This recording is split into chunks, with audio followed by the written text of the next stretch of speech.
Yay! I'm going to show you how to do your pool's chemical test today using a 6-way test.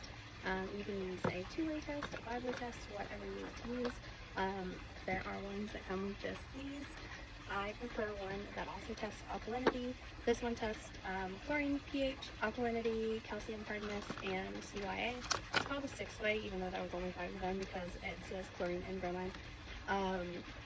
The calcium hardness is not going to matter a ton in a vinyl pool, a soft-sided vinyl pool.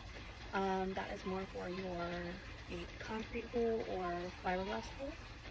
So I don't really even test that. And the CYA, I take our water to a pool store and have that tested a couple times a year. So I do not test that in our kit. If you are going to test that, it is this thing. And I don't think I've ever done it. So I test our chlorine, pH, and alkalinity with this test kit. When you get your water, I have already done it to save time. You're going to make sure you reach down below the first couple inches of the water surface. So I make sure I've got at least to my elbow when I do that. And so I've already done that, and I'm going to pour it in here. You can just stick it in the water, but I was trying to be official. So I'm going to start with chlorine and pH. And I start most days, definitely any day we swim. But I do try to go ahead and check the chemicals even if you don't swim. So most days I start by checking the chemicals. Your kit will have instructions on how many drops, but sometimes it's 4, 5, or 6. So I'm going to do 5 drops of red and red. 1, 2, 3, 4, 5. And 5 drops of yellow and yellow. Red is going to be pH, yellow is going to be chlorine. 1, 2, 3, 4, 5. And that will tell me what my chlorine and my pH are. You don't want to shake it, you want to swirl it, gently move it. My chlorine is 5 and my pH is 7.2. Let me see if I can turn it so you can see it. And that's good for me. I like my chlorine a little bit on the higher side, and it's hard to get it too high with the above ground pool. So that makes me happy. And the pH is on the low end of perfect, which is good for me. I'm not going to do anything about it right yet until I check the alkalinity, and I will explain that in just a minute. So for our alkalinity, we're going to fill up this one, and we are going to put in our indicator first. We're going to do 5 drops of indicator. It's going to turn the water green.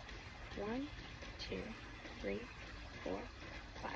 Now we're going to put drops of the titrant in until it turns red. I'm going to start with 5 because I know it's at least over 5. 1, 2, 3, 4, 5. And then I'm going to go one at a time. You always swirl, don't shake. So 6, 7, 8, 9, 10, 11, 12. Alright, and it is red now. So you're going to times that by 10, so it's 120 for the alkalinity. So I'm not going to do anything about the pH, even though it's a little bit on the low side. The alkalinity is also on a little bit on the high side. It's on the perfect end of high. So I am going to do nothing. But what you do if the pH is low is you add sodium bicarb or baking soda. So sodium bicarb is also known as soda ash, or baking soda, baking soda will bring up both the alkalinity and the pH, and sodium bicarb I think just brings up the pH. And then if the chlorine is low, then you will bring up, you'll add chlorine to the pool. You can use granules, you can use a liquid chlorine, or you can use the chlorine tablets and chlorine floater. I will show you all that way. So you can use liquid chlorine, you can use shock, or you can use chlorine tablets. I put 2 chlorine tablets in our floater at all times, and then if our chlorine is low, I will sometimes add an additional chlorine tablet to our skimmer. And I will also sometimes add the liquid chlorine as a backup to quickly add chlorine to the pool, but I prefer the chlorine tablets just to keep it as like a a long-standing thing. The shock is something that brings the chlorine up high quickly and then it dissipates. So that's something to kill off the germs quickly. Usually do that overnight, and that's something I do every other week, unless the kids are swimming a lot, and then I do that weekly. I'm going to be honest, I have not yet dealt with a situation where the chlorine is too high. If your chlorine is too high though, you could let some water out and refill it. My pool level is too low right now. I still need to add some water for the summer. If my chlorine is too high, I would just add water.